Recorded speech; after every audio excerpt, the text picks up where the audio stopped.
አማራነት ዛሬም ከትናንቱ ገናና ታሪኩ ጋር እየተጓዘ ነው። ትውልዱ የትናንት ክብሩን የዛሬ ትግሉን የነገ ተስፋውን ሳያጎድል ቀጥሏል። ጠላቶቹ ቀበር ነው ሲሉ እየተነሳ ሰበር ነው ብለው ሲሸልሉ ጠንክሮ እየቆመ ብርቱነቱን እያሳያቸው ነው። ክንዱ እንደ እሳት የነደደው የዚህ ዘመን ትውልድ የአረመኔውን ስርዓት መንጋ እያጋደመ አርበኝነቱን እየከወነ ነው። የዛሬው ትንታኔያችን የትውልዱን ጀግንነት ከጦር ሜዳ እስከ ደህንነት የሚመለከት ነው። ብልጽግና ከሚባል የዚህ ዘመን አውሬ ወገኑን ለመጠበቅ ነፍጡን አንስቶ ዱር ቤት ያለው የአማራ ፋኖ በእንቢተኝነቱ ጸንቶ በድል እየገሰገሰ ነው። የእነዚህ ሀገርን ከነክብሯ ከደማቅ ሰንደቋና ድንበሯ ጋር ያሻገሩት አርበኞች ለሰጅ የሆነው የአማራ ፋኖ ከቀደምቶቹ የእውነት የመቆምን እሴት ለግፈኞች ያለመንበርከክን ሀቅ ይዞ በየአውደ ውጊያው ይዞ እየተናነቀ ነው። ይህ ትውልድ ከሚዲያ ግነት ከባዶ ተስፋ ከድል አልባ ጀብዱ ጋር ተፋቶ መሬት ላይ ያልተነገረለት ጀግንነት እያሳየ ያለ ነው። ለዚህ ደግሞ ከብልጽግና ተከፋይ ሰራዊቶች የሚዲያ ዘመቻ ጀርባ ያለውን የየዕለት የድንኳን ውስጥ ዋይታ ማየት በቂ ነው።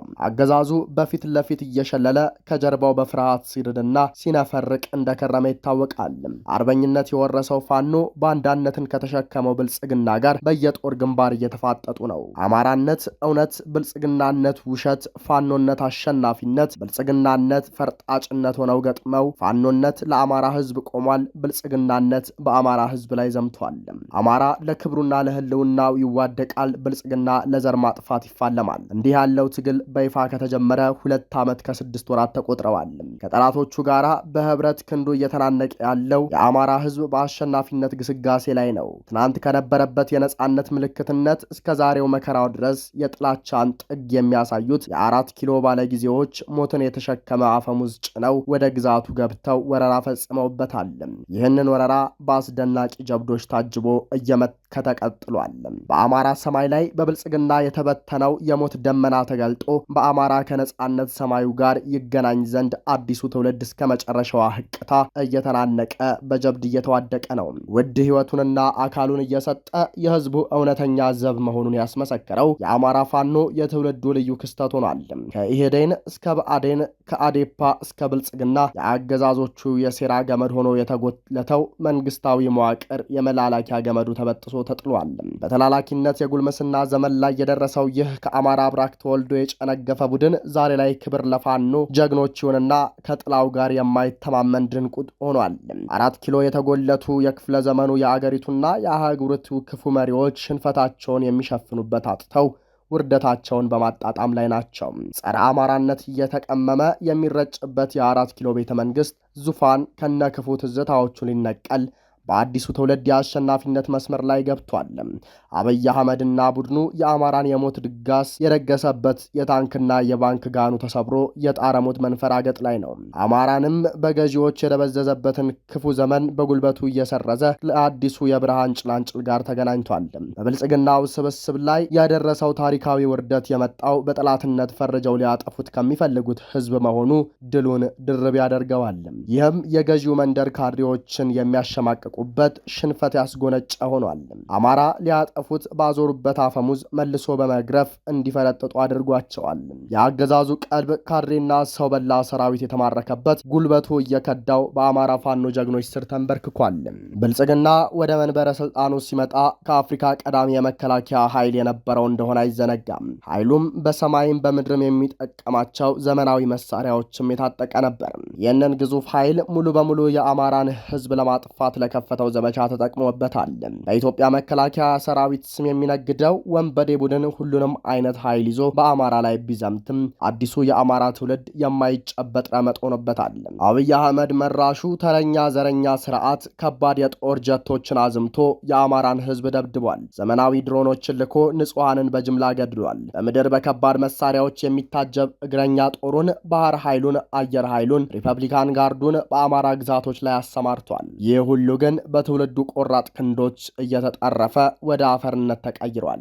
ጉልበታሙ መንግስት ያበጠ እብሪቱ ተንፍሶ ወደ መቃብሩ እየፈረጠጠ ነው። የመምሸትና የመንጋት ያህል እውነት የሆነው የብልጽግናው ቡድን ሽንፈትና የአማራ ፋኖ አሸናፊነት ወደ መጨረሻው መዳረሻ እየተቃረበ ነው። ለገዢዎቹ የጥፋትና የባንዳነት መንገድ ያልተንበረከከው አማራ ለዛሬው የድል ከፍታው በርካታ ጉዳዮች ይነሳሉ።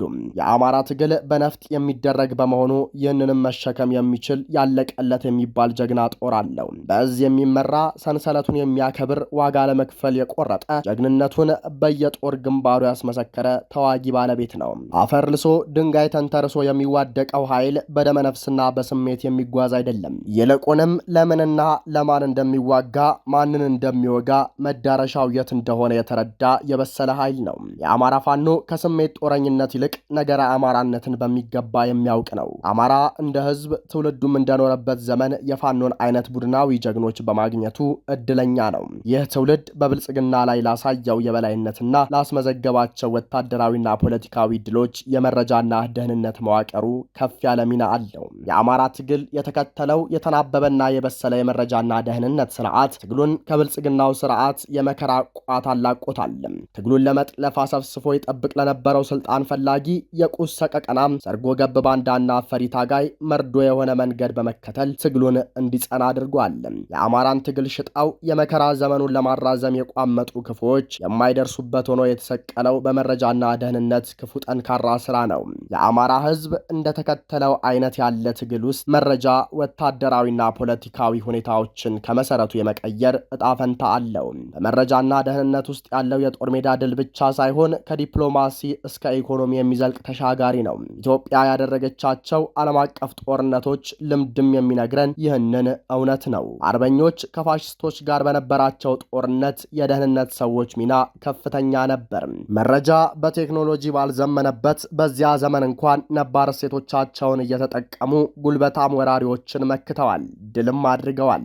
ባሳለፍነው ቅዳሜ አሜሪካ በቬንዙዌላው መሪ ላይ የተገበረችው ኦፕሬሽን 90% የተሰራው በፔንታጎን ሳይሆን በሲአይኤ ነው። እስራኤል የሐማስና የኢራን መሪዎችን መግደል የቻለችው በሞሳድ ጠንካራ ስለላ አማካኝነት ነው። ሁለቱም ሀገራት ያለ ደህንነት ተቋሞቻቸው ጉልበት አልባ ናቸው። ከአንድ ግዙፍ የታጠቁ ኃይሎች ይልቅ መረጃ መንታፊ ግለሰቦች የተሻለ ነገሮችን የመወሰን አቅም አላቸው። በኢትዮጵያ አስቀድሞ በነበረው የነጻነት ትግል ውስጥ ተቃዋሚም ባይሆኑ የደህንነት ሰዎች የሀገራቸውን ምስጢርና ክብር ያስቀድሙ ነበር። ኢህአዴግ በኢትዮጵያ እንዳይኖሩ ካደረጋቸው ተቋማት ውስጥ የደህንነት ተቋም ዋነኛው ነው። ይህ ተቋም ልክ እንደ መከላከያ ሰራዊቱ ሀገሪቱን ከድንበር ተሻጋሪ ወራሪዎች የመጠበቅ ኃላፊነት ሊኖረው የሚገባ ቢሆንም ከዚህ ሚናው ወጥቶ የባለስልጣናት ዙፋን የሚጠብቅ ሆኗል። የፖለቲካ ንቃት አላቸው የሚባሉ የሀገሪቱ ምሁራን በተለይ ደግሞ የአማራ ተወላጆች የዚህ ሰለባ ነበሩ። በእስር የተንገላቱት የተሰደዱትና ከትግሉ የራቁ በርካቶች ናቸው። ከዚህ የባሰው ደግሞ እየተሰወሩ ደብዛቸው ጠፍቶ የቀሩ አማራዎች ቁጥር ቀላል አይደለም። የመረጃና ደህንነት ተቋማት በብልጽግና ዘመን ውሉ ጠፍቶባቸው የመንደሬ ወሬ ሲለቃቅሙ እንደሚውሉ አሉባልታኝነት ወርደዋል። ብልጽግና በሰባት የስልጣን ዘመናቱ 5 የደህንነት ኃላፊዎችን ቀያይሯል። የሰኔ 16 2010 የአብይ አህመድ የመስቀል አደባባይ የቦምብ ተጣለብኝ ድራማ ነባሩን የህወሓት ቁልፍ ሰው ጌታቸው አሰፋን አስወግዶ በጀነራል አደም መሐመድ አስተክቷል። በአመቱ ሰኔ 15 2011 የተከሰተውና በሴራ ጀነራል አሳምነው ጽጌን መስዋዕት ያደረገው የነ አምባቸው መኮንንና ጀነራል ሰዓረ መኮንን ግድያ ደግሞ ጀነራል አደም መሐመድን አስባሮ የኦህዴዱን ሰው ደመላሽ ገብረ ሚካኤልን አስተክቷል። የህወሓት የጥቅምት 24 2013 ወረራ መምጣት ሌላ የደህንነት ሰው ይዞ መጥቷል። ተመስገን ጥሩነህ ከደመላሽ ገብረ ሚካኤል ስልጣኑን እንዲረከብ ሆኗል። ሲቀጥልም ሌላኛው ለኢህአዴግም ለብልጽግናም የታመነው ካድሬ ሬድዋን ሁሴን በቦታው ተተክቶ እስካሁን ዘልቋል። ሐምሌ 2015 የተጀመረው የአማራ ህዝብ የህልውና ትግል ግን እነዚህን የደህንነት መረቦች በጣጥሶ ከጥቅም ውጭ አድርጓቸዋል። የፋኖ የደህንነት መዋቅር የአገዛዙ ወታደር በየተሰለፈበት የጦር ግንባር እየረገፈ እንዲቀርና ከካምፑ እየወጣ እንዲኮበልል ማድረግ ችሏል። የካድሬው ቅቡልነት መውረድ፣ በፍርሃት መራድ፣ የሰራዊቱ ልብ ማጣት ሁሉ የመነጨ በጠንካራ የመረጃ ስራ ነው። የፋኖ የመረጃ ደህንነት መዋቅር ከሚጠቀሱለት ጀብዶ ውስጥ የብልጽግና መረጃ መረብ በመጥለፍ ወደ ራሱ መውሰዱ ነው። አንዳንዶቹ ጠቅልለው በመውጣት እንዲቀላቀሉ፣ አብዛኞቹ ደግሞ የውስጥ አርበኛ በመሆን ፋኖ እንዲሆኑ ተደርጓል። ከዚህ ውጭ የሆነና የማይለወጥ የብልጽግና ደህንነት ሲገኝም እስከ ወዲያኛው አሰናብቶታል። የአማራ ፋኖ የደህንነት መዋቅር የአገዛዙን ሙሉ እንቅስቃሴ በስኬት ከመሰለል በተጨማሪ ከውስጡ መረጃ እንዳይወጣ የሚደረግበት ጥበቡ አስደናቂ ነው። እርግጥ እንዲህ ያለው ውጤት በህዝቡ ሙሉ በሙሉ ከሚደገፍ ኃይልና ትግል የሚጠበቅ ነው። መረጃና ደህንነት ቁልፉ የትግል መስመር ሆኖ መሰራቱ የአማራን ትግል ጠብቆታል፣ አሳድጎታል። የአማራ ፋኖ በእያንዳንዱ የአማራ መንደር ውስጥ የመረጃ መረቡን ዘርግቷል። የወገን ኃይልና የባንዳ መስመር የትና ከማን እንደሆነ ጠንቅቆ ያውቃል። በየትኛውም ከተማ በየትኛውም ገጠር ከፋኖ መዋቅር አምልጦ የሚሰራ የብልጽግና ስራ የለም። ይልቁንም ፋኖ የኦፕሬሽኖችን ሚዛን ከነትርፍና ኪሳራቸው አስልቶ የሚወስን በመሆኑ የሚዘለሉ ናቸው። ከቡድናዊ ስብሰባዎች እስከ ጥቂት ከፍተኛ አመራሮች ድረስ ፋኖ ስብሰባዎቻቸውን ይሳተፋል። ወታደራዊ መሪዎች የሚያደርጓቸውን ግምገማዎች፣ የሚሰጧቸውን ትዕዛዞች፣ የሚያውጇቸውን ዘመቻዎች በሴኮንዶች ልዩነት ከፋኖ መንደር ይደርሳሉ። ይህ በችሮታ የተገኘ ሳይሆን በጠንካራ የመረጃ መዋቅር የመጣ ነው። አማራ የጀመረው የህልውና ትግል በቀጣይም እንዲህ አይነት ስራዎችን ይፈልጋል።